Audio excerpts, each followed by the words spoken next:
Hello there, and welcome to the first of our Year 11 weekly recap videos. We're looking at the Year 11 course we've just started for GCSE History on Weimar and Nazi Germany. You notice I say the Weimar, because it's a German word, we've got a V sounding W. So, what have we learnt this week in Year 11? These videos are if people are off ill, if they've got COVID maybe, or they're off on a trip so they can catch up and keep up. We move really fast in history. We want to make sure everyone gets the information they know.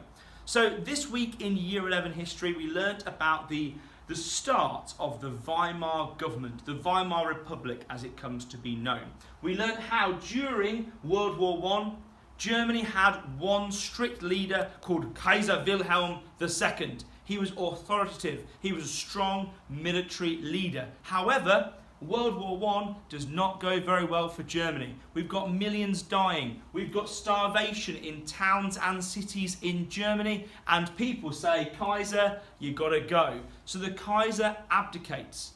And as we're getting sort of close to the peace period, France, Britain and USA say to Germany, you've got to be a democracy. A democracy is where people vote into power who they want to run the country. So the Kaiser, he's run off and we get a democracy in Germany. This guy, Friedrich Ebert, becomes the first elected president of the German democracy. It's going to be called the Weimar Republic. Why the Weimar Republic? Well, there's so much violence in Berlin. These new government people have to meet in a town hundreds of miles south of Berlin called Weimar. They get the nickname the Weimar Republic, and do you know what? That's not a great start, having to meet somewhere away from your city. That'd be like Liz Truss having to have her first meeting in Hull.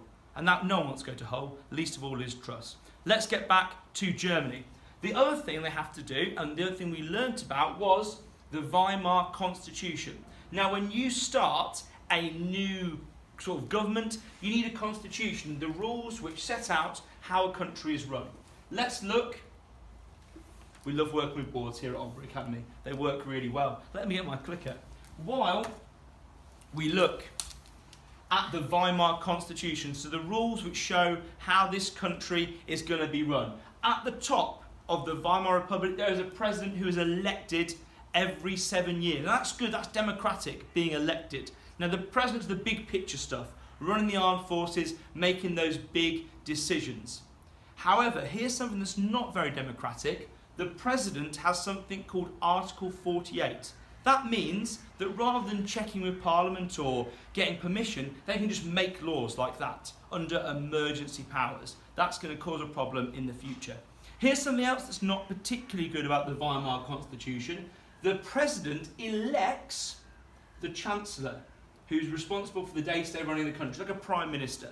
Now let's make this really clear, guys. This chancellor is not elected, they are chosen. We'll see with Hitler, spoiler alert, how a bad chancellor can cause a lot of problems.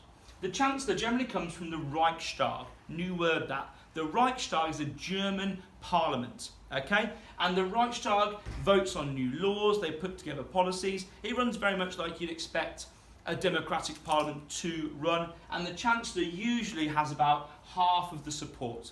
Now again, the Reichstag is good, it's democratic. The members are elected every 4 years, just like in a standard democracy, and they, like I say, they vote on laws, they make policy, they're a good thing to have. One thing which we haven't been through in too much detail in lessons is this fancy term, proportional representation. Okay, this is good, this is democratic. It means that lots of small parties still get a few seats in the parliament.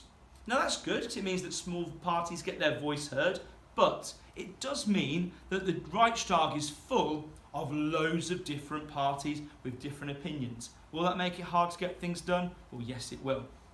And finally, the German people. Remember, they elect the Reichstag and the president, but not the chancellor. Now, there's one thing I want to say about the German people, which is a good thing about the Weimar Constitution. All men and women over 20 can vote. So actually beating quite a few other European countries, there is equality for men and women in the Weimar Republic in Germany, and people have equal rights and free speech. So there's some good things and some bad things. Hopefully you remember that from your lesson of the Weimar Constitution. We'll see what happens next week.